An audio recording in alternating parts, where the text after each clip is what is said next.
The sun gently rises over the valley of death as I look down from where I now rest.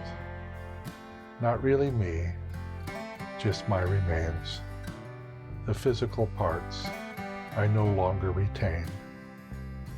I'm much freer now in my spiritual form, and truth be told, this is our norm. But I remember the days of walking this town, Cerro Gordo, and the hills all around. I was 16 years old when we came up the road. Mother soon died when her typhus relapsed. Father followed suit when the mine roof collapsed. All that I had was my mom's pewter necklace. Prospects were grim as I was homely and feckless. Although the pewter was mostly of lead, I vowed to wear it until I was dead. I had some relations in East Sacramento, but nothing of value except this worthless memento.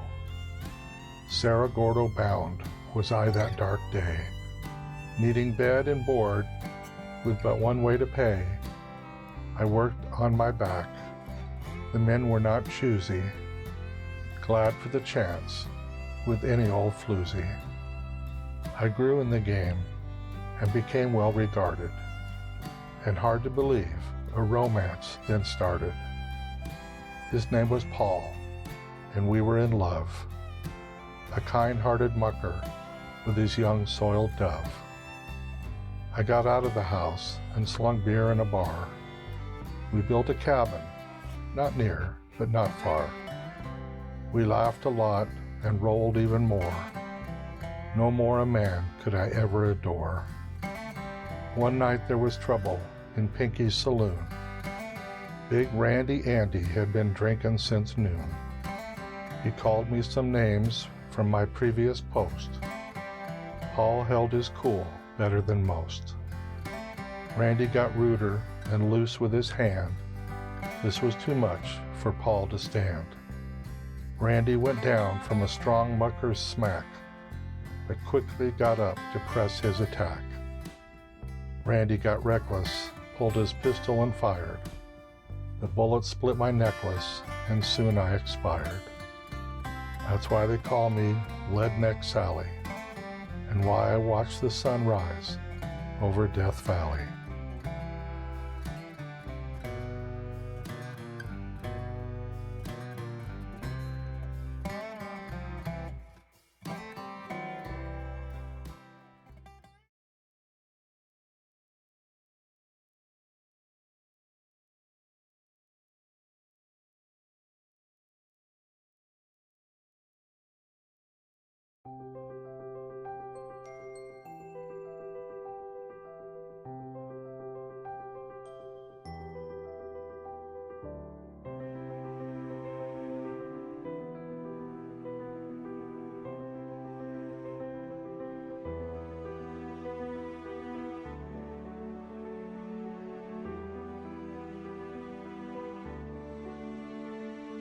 Prometheus, the martyred one, beneath the blazing sun, thrived at timberline where other forms of life decline, to tolerate the howling wind, the freezing snow, the soil thin.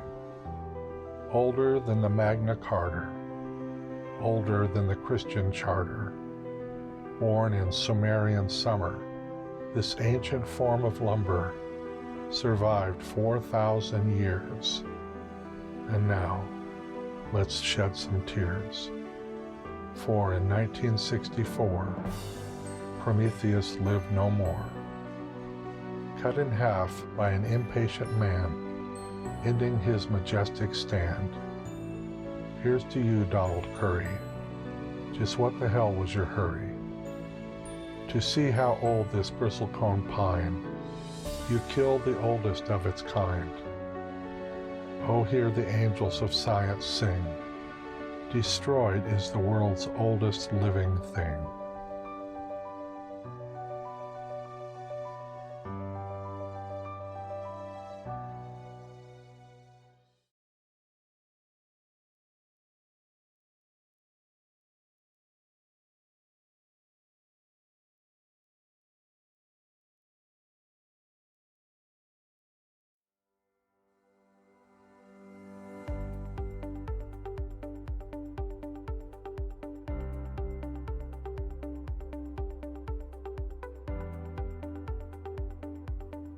She must adjust her hair when she becomes aware the subject takes a carnal turn. Inside, the primal fires burn. Join your tribe of choice. In His name rejoice. Bless this country under God.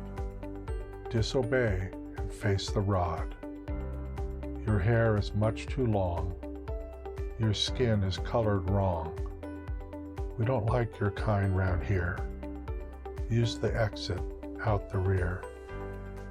You think you have free will, but inside, deep and still, switches are being thrown, about which little is known. It's all about survival, from race to church revival. We're here to reproduce. That's what I deduce.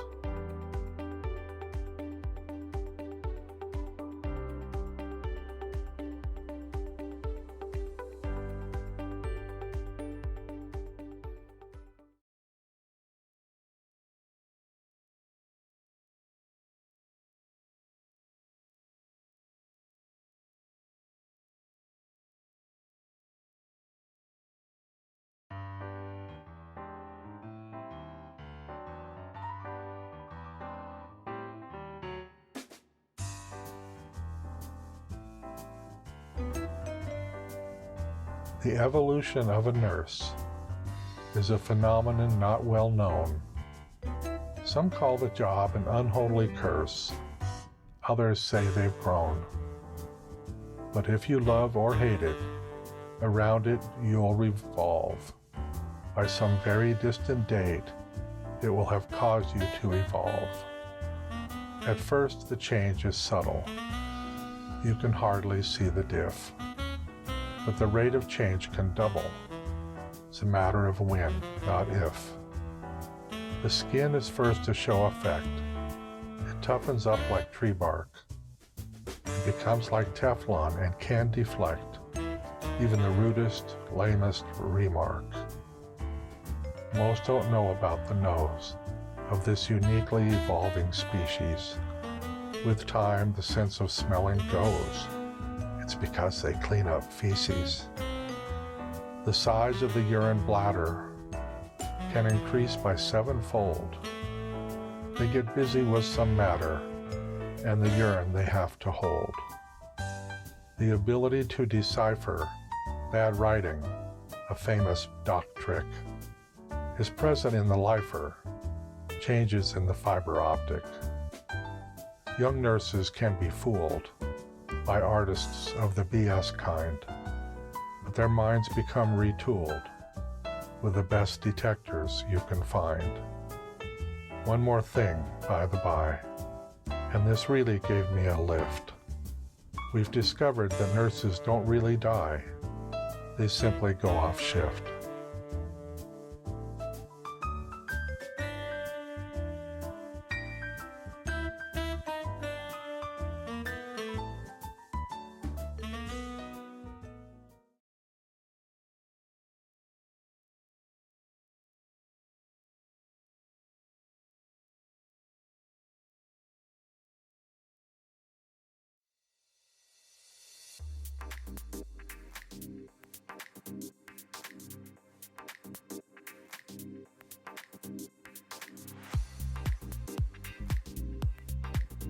Nice neighborhood. The people are good. The people behave the way nice people should. Not too affluent, just middle class. I know my neighbors. They wave when I pass. It's no Shangri-La, but for us it's just fine. Lots of remodeling, not much decline. But now I find there's a threat to our hood, something upsetting, something not good. Our neighborhood group sent us a letter. I guess they figured it would be better if we knew of the threat as they perceived it. I've not been the same since I received it. It spoke of a strip club opening near. It spoke in terms of loathing and fear. What could be worse, they whined and opined, than a man seeing that which is oft on his mind. But hidden in the letter is what I really fear. They thought it an outrage, what was so near. Just down the street from the sin and disease was the local Catholic diocese. Strip clubs come, strip clubs go. How they harm children, I really don't know. But I know what priests are capable of, and I fear for my children whom I love. Neighborhoods going to hell, I growl, keeping my eyes open for priests on the prowl.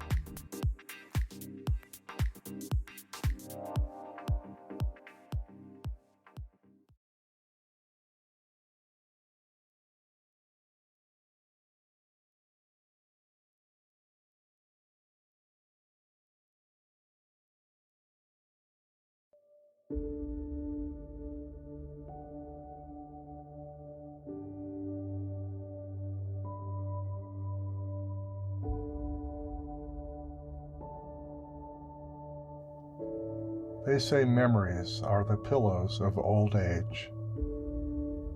When looking back at my life before, I open the book to a well-worn page of memories I adore. What we had was not quite love, just out of reach, and not much more. These days, I find I'm thinking of those memories I adore. Our time was of a contract, papers in a drawer, a brief interval of contact. Those memories I adore. When we met in the cowboy state, we knew what was in store. Call it nature, call it fate. Those memories I adore. I shut down availability, locked my feelings behind a door. There's a price to pay for invulnerability, but those memories I adore. Reflecting back decades later to the fragments that I store, some recall becomes fainter, but those memories I adore. I try to live without regret and couldn't ask for more. I'm in the here and now, but yet, those memories I adore.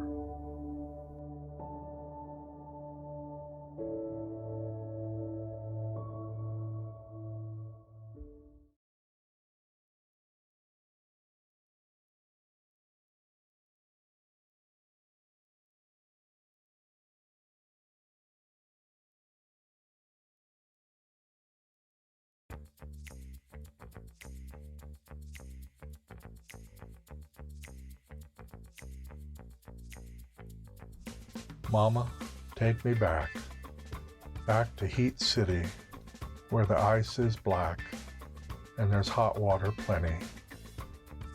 Down the river of wind, through the backwards canyon, where the old folks mend below the bison standing.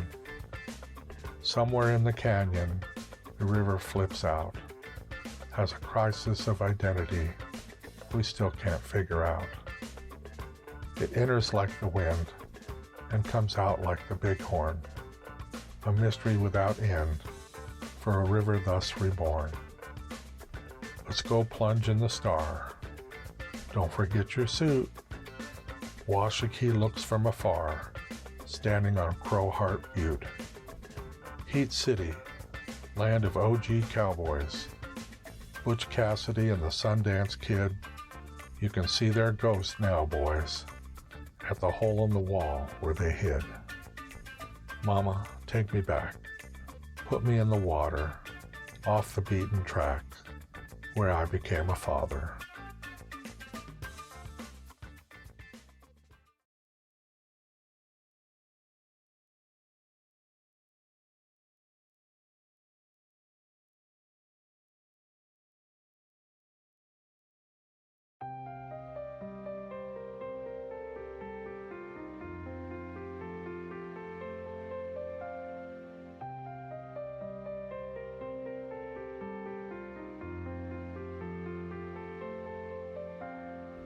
Pity the witness who no one believes. Fear for the witness for what he conceives. Query the witness, be one who receives. Comfort the witness as he bereaves. Console the witness whose innocence leaves. Honor the witness who now believes. Behold the witness who's on his knees. Hold the witness who cries and sees.